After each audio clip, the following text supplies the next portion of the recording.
Quang. Nó rồi. Nó đi. Tôi to. Tôi to. Đi một tờ.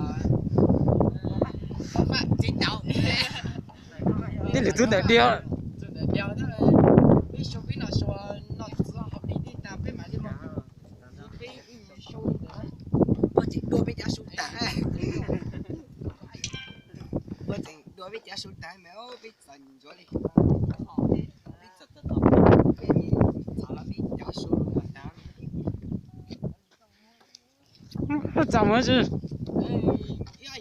？comment đấy mau đi chọc rồi mà giờ tôi chẳng cú đấy chủ nha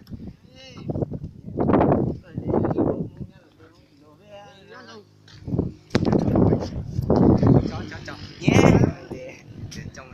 giờ mày giờ hứa tè chơi chín nổi ấy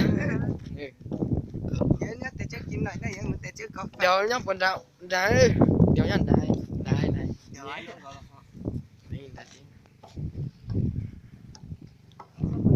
nào đây